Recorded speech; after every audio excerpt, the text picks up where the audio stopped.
Neurolingvistinis programavimas labai kategorizuotas, labai tikslus, labai toksai sensoriškas, labai algoritmizuotas metodas.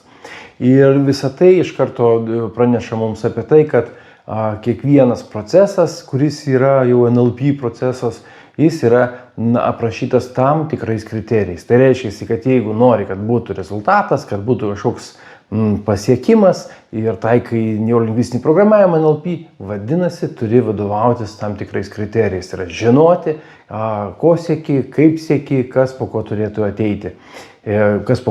eiti. Taigi šio įrašo tema yra kriterijai neurolingvistiniam programavimui. Kasgi yra kriterijai? Kriterijai tai yra toks standartas, taip, kuriuo vadovaudamasi žmogus priiminėja sprendimus. Dar kitas variantas, tai kad kriterijai tai yra tam tikras mato vienetas arba pamatavimo būdas, kaip žmogus pamatuoja savo pasiekimus arba savo rezultatus.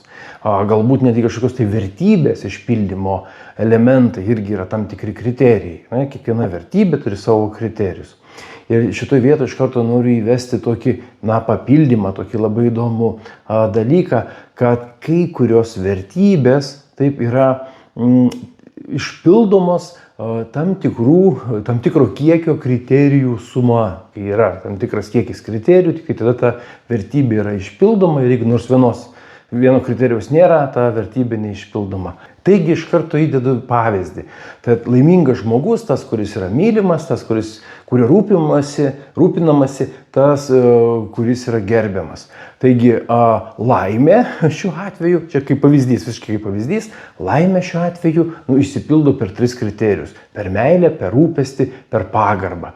Ir dabar kiekvienas iš tų 3 kriterijų, tiek meilė, tiek rūpestis, tiek pagarba, turi savo sudėtinės dalis. O iš ko susideda meilė, o iš ko susideda rūpestis, o iš ko susideda pagarba. Ir visa tai yra kuo gilyn, tuo tikslyn, konkretaus elgesio pasireiškimo, kaipgi kiekvienas tas kriterijus yra išpildomas. Ir laimės gali nebūti, jeigu, pavyzdžiui, vieno iš tų 3 kriterijų nėra arba jis yra nepakankamas. Pavyzdžiui, sako, kad myli, rūpinasi, bet negerbia. Tai ar tada bus laimė? Greičiausiai ne. Bet labai įdomus toks momentas, kompleksinis toksai elementas, kai 3 arba keli skirtingi kriterijai būtina sąlyga kažkokiai tai vertybei išpildyti. Taigi, toliau apie kriterijus. Bet koks abstraktus išsireiškimas, jis turi savo kriterijų. Tikriausiai populiarų išsireiškimą esat girdėję. Adekvati kaina. Tai, o ką žmogus turi omeny?